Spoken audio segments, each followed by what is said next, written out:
സാറേ, ഇത് ബാഹബല്ലെന്നാണ് എല്ലാവരും ഞങ്ങളോട് വന്ന് പറയണത്. ഇവിടെ ഐക്യദാർഢ്യം പ്രഖ്യാപിച്ച് വന്ന ആൾക്കാരൊക്കെ ഇത് ബാഹബല്ല എന്നാണ് പറയണത്. ഞങ്ങൾ തീരാതെ അത് ഫാറൂഖ് കോളേജിന് 1975 ഇത് 2 പ്രാവശ്യം കോടതി വിധി ഉണ്ടായതാണ്.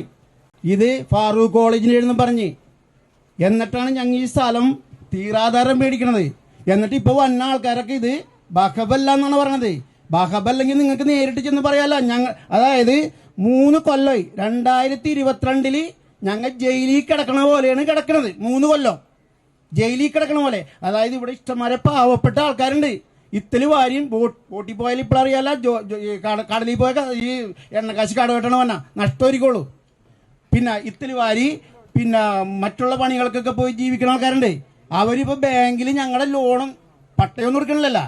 അപ്പോൾ അത് ആ പട്ടയം കൊടുക്കാത്ത കാരണം അവരിപ്പോൾ മുത്തൂറ്റി അങ്ങനെയുള്ള ബാങ്കുകളുടെ, അതായത് ആത്മഹത്യയുടെ വക്കിലേക്കാണ്. അവർ 2-3 പ്രാവശ്യം ഈ ലോൺ അടക്കാതെ കഴിയുമ്പോൾ അവർ വന്നു കഴിയുമ്പോൾ അവർക്കൊന്ന് ആത്മഹത്യ ചെയ്യണമെന്ന് തോന്നിയാൽ അങ്ങാടെ ആത്മഹത്യ ചെയ്യും. നിങ്ങൾ അങ്ങാടും ഇങ്ങാടും തർക്കിച്ചുകൊണ്ട് ഒരു കാര്യമില്ല. ഞങ്ങൾ 3 കൊല്ലമായി ജയിലിൽ കിടക്കണ പോലെ കിടക്കണത്. മനസ്സിലായ? നിങ്ങളിപ്പോൾ മുഖ്യമന്ത്രിനെ കുറ്റം പറയും, മുഖ്യമന്ത്രി നിങ്ങളെ കുറ്റം പറയും. ഇത്രേ എനിക്ക് ചോദിക്കാനുള്ളൂ.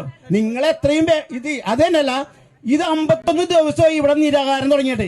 നിങ്ങൾ ഒക്ടോബർ 3-ാം തീയതിയാണ് അവിടെ ഐക്യദാർഢ്യം പ്രഖ്യാപിച്ചുകൊണ്ട് പോയത്. ഇത്രയും ദിവസമായിട്ട് ഒക്ടോബർ 13-ാം തീയതി ഞങ്ങൾ സമരം തുടങ്ങിയാണ് ഇവിടെ. എന്നിട്ട് ഇതുവരെ നിങ്ങൾ ഞങ്ങൾക്ക് വേണ്ടി ഒരു സമരമുറകൾ നടത്തിയിട്ടുണ്ട് സാറേ? അതാണ് എനിക്ക് ചോദിക്കാനുള്ളത്. ഇവിടെ BJP കയറി വന്നെന്ന് പറഞ്ഞ് BJP വന്നത് അവർക്ക് സൗകര്യം ഒരുക്കി കൊടുത്തത് നിങ്ങളാണ്. എന്നിട്ട് ഞങ്ങളുടെ അച്ഛന്മാർ വർഗീയത പ്രചരിപ്പിക്കുകയെന്ന് പറയേണ്ട വല്ല കാര്യമുണ്ടോ സാറേ? വല്ല കാര്യമുണ്ടാ? ഇപ്പൊ ഇവിടെ പോണ ജനങ്ങള്, ഞാനൊരു കാര്യം പറയാം, രാഷ്ട്രീയം കൊണ്ട് ജീവിക്കുന്ന ആൾക്കാരല്ല. ഇവിടെയുള്ള ജനങ്ങളൊക്കെ അവരവരുടെ ജോലിക്ക് പോയിട്ട് ജീവിക്കണതാണ്. രാഷ്ട്രീയം കൊണ്ട് ജീവിക്കുന്ന ആൾക്കാർ വേറെ ആൾക്കാരുണ്ടാവും. ഞങ്ങൾക്ക് ഞാനിപ്പോഴും കടലിൽ പോണേണ്. അതേപോലെ ഇവിടെ 190% ആൾക്കാരും കടലിൽ പോണ ആൾക്കാരാണ്. അവർക്ക് ഇപ്പൊ പോയിട്ട് കടമാണ്. സാറന്മാർക്ക് ഇവിടെ ഉള്ള ജീവിക്കണം. ഇപ്പൊ സാറിപ്പോ പറവൂരുള്ള ആളാണെന്ന് പറഞ്ഞു. അപ്പൊ സാറിന് അറിയാൻ പറ്റും ഇവിടുത്തെ ഫിഷിംഗ് മേഖല പോയി കഴിഞ്ഞാൽ കടം വരല്ലേ എന്ന് പറഞ്ഞാണ് പോണത്. എന്ന് വെച്ചാൽ ഡീസലിനൊക്കെ അത്രയും വിലയാണ്. ഇത്ര എനിക്ക് പറയാനുള്ളൂ.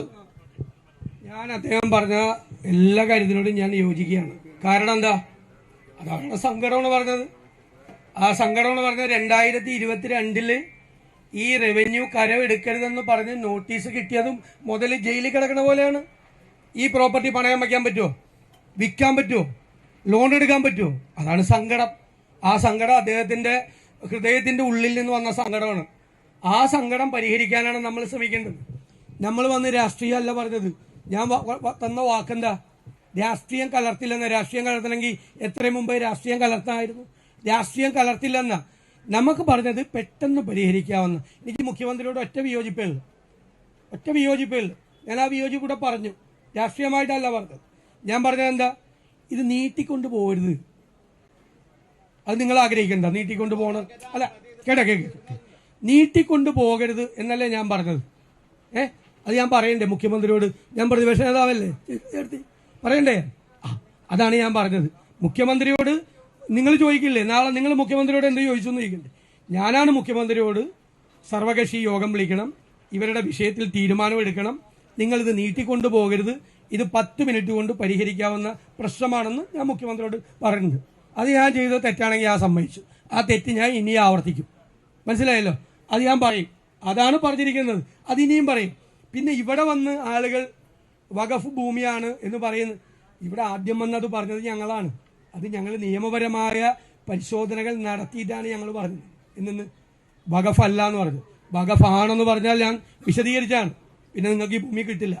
വഖഫ് അല്ല എന്ന നിലപാട് ആദ്യം എടുത്ത്, ആ നിലപാടിന് ഒക്ടോബർ പറഞ്ഞത് ശരിയാ, ആ ഒക്ടോബറിൽ എടുത്ത നിലപാടാണ്. പിന്നെ ഞാൻ പറയില്ല, നമ്മൾ ഇലക്ഷനായിട്ട് നമ്മൾ അങ്ങോട്ട് പോയി. പിന്നെ ഒരു ഘട്ടം വന്നു കഴിഞ്ഞപ്പോൾ ഇങ്ങോട്ട് വരാൻ പറ്റാത്ത സാഹചര്യം, കുറേ ആളുകൾ കയറി വെള്ളം ഉണ്ടാക്കുകയാണ്. വന്ന ആളുകളെ ചിലരും നിങ്ങളൊന്നും അറിഞ്ഞിട്ടില്ല. നിങ്ങൾ ഈ സമരസമിതിക്കാരും അറിഞ്ഞിട്ടില്ല, ഈ അച്ഛൻ അറിഞ്ഞിട്ടില്ല, ആരും അറിഞ്ഞിട്ടില്ല. ഇവിടെ വന്നവരെയൊക്കെ വഴി കൂടി ആളുകൾ, VM സുധീരനെ പോലെ വളരെ, അദ്ദേഹം തിരുവനന്തപുരത്ത് നിന്ന് വന്ന മുൻ സ്പീക്കറായിരുന്ന, മുൻ മന്ത്രിയായിരുന്ന ആളാണ്, MP ആയിരുന്ന ആളാണ്. അത് നിങ്ങളെ കാണാൻ വന്നതല്ലേ, നിങ്ങൾക്ക് പിന്തുണ കൊടുക്കാൻ വന്നതല്ലേ. അദ്ദേഹത്തെ ചില ആളുകൾ അവിടെ വെച്ച് അവമാനിച്ച്, ഞങ്ങൾ വേറെ ആരെങ്കിലും ആണ് ചെയ്യണമെങ്കിൽ ഞങ്ങൾ സമ്മതിക്കുമോ? ഞങ്ങൾ നിങ്ങളുടെ വിഷയമായതുകൊണ്ട് കണ്ണടച്ച് സാരമില്ല പോട്ടെ എന്ന് പറഞ്ഞു. അപ്പോൾ അതുകൊണ്ടാണ് ഞങ്ങൾ എല്ലാവരും കൂടി ഞങ്ങൾ വന്നത്. അപ്പോൾ ഇടയ്ക്ക് അതാണ് ഞാൻ നിങ്ങളോട് പറഞ്ഞത്, ഇത് വേണ്ടാത്ത ആളുകൾ ഇതിൻ്റെ ഇടയിൽ നിന്ന് രാഷ്ട്രീയക്കാരല്ല ആരായാലും വേണ്ടാത്ത രീതിയിൽ നിങ്ങളെ ഉപയോഗിക്കാൻ നിങ്ങൾ സമ്മതിക്കാതിരുന്നാൽ മതി. നമുക്ക് പരിഹാരം ഉണ്ടാവും. പരിഹാരം ഉണ്ടാവുന്നത് വരെ നമ്മൾ കൂടെ ഉണ്ടാവും. മനസ്സിലായില്ലേ? നിങ്ങളെല്ലാം കഷ്ടപ്പെടുന്ന തീരപ്രദേശത്ത് ജീവിക്കുന്ന ബോട്ടിൽ പോകുന്ന വഞ്ചിക്ക് പോകുന്ന സാധാരണക്കാരായ മനുഷ്യരാണ്. ആ സങ്കടം ഉണ്ടാവും. ഞാൻ ഇങ്ങനെയല്ല പ്രതീക്ഷിച്ചത്. ഇതിനേക്കാൾ ഭയങ്കര പൊട്ടിത്തെറി ആണ് ഞാൻ പ്രതീക്ഷിച്ചത്. അല്ല അത് അല്ലല്ല അങ്ങനെ പറയണം. കറക്റ്റാണ്. കറക്റ്റ് കേൾക്ക് കറക്റ്റാണ്.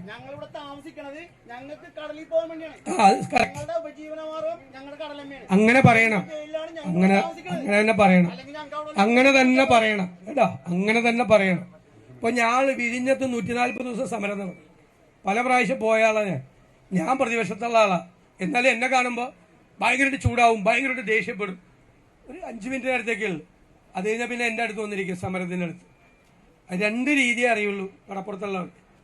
ഒന്ന് ഭയങ്കരമായിട്ട് ദേഷ്യപ്പെടാം, ഒന്ന് ഭയങ്കരമായിട്ട് സ്നേഹിക്കാൻ. അല്ലേ? അത് അറിയുള്ളൂ. അല്ലേ? ഇപ്പൊ കണ്ട മോൻ നോക്കിയേ, കണ്ട അതാണ് ആ സ്നേഹം എന്ന് പറയുന്നത്. അതാണ് നമ്മുടെ അത്രയൊന്നും കള്ളത്തരം ഇല്ല. അതുകൊണ്ടാണ്. അല്ല, ഞാൻ സീരിയസ് ആയിട്ട് പറഞ്ഞ നിഷ്കളങ്കരായ മനുഷ്യരാണ്. അത് ഞങ്ങളുടെ മനസ്സിലുണ്ടാവും കേട്ടാ. ദേ ഒന്ന് വിളിച്ചാൽ മതി, അപ്പം ഉണ്ടാവും, കൂടെ ഉണ്ടാവും. ആ കൈ തന്നെ കേട്ടാ. ഓക്കെ, ശരി. 5 മണിക്ക് അവസാനിപ്പിക്കണം. ഇവർക്ക് നാരങ്ങ വെള്ളം കൊടുക്കണം. ഇവിടെ കൂടിയിരിക്കുന്ന എല്ലാവരും ഇവർക്ക് നമ്മൾ സപ്പോർട്ട് കൊടുക്കാനാണ് വന്നിട്ടുണ്ടെങ്കിൽ ഇവർക്ക് ഐക്യദാർഢ്യമായിട്ട് ഞാൻ മുളവുകാട് നിന്ന് വരികയാണ്. ഞാൻ ഒരു മുസ്ലിം സമുദായത്തിൽ പിറന്ന പെൺകുട്ടിയാണെങ്കിൽ പോലും ഇത് വഫക്കോടിന്റെ അല്ലെന്നും ഈ ഫാറൂഖ് കോളേജിൽ നിന്ന് ഇവരെല്ലാവരും പണം കൊടുത്തു മേടിച്ച ഭൂമിയാണെങ്കിൽ അവർക്ക് അവിടെ താമസിക്കാനുള്ള അവകാശമുണ്ടെങ്കിൽ അവരെ അവിടെ താമസിപ്പിക്കണമെന്നും അതുപോലെ തന്നെ മത്സ്യത്തൊഴിലാളികളെ ഒരിക്കലും മറക്കാൻ പാടില്ല. കൊറോണ കാലഘട്ടങ്ങളിലും പ്രളയം വന്നപ്പോഴും ജനങ്ങളോടൊപ്പം നിന്നവരാണ് മനുഷ്യത്തൊഴിലാളികൾ. അവർക്ക് വേണ്ടി നമ്മൾ എപ്പോഴും കൂടെ ഉണ്ടാകുമെന്നും ഞാൻ പറഞ്ഞുകൊണ്ട് നിർത്തുന്നു.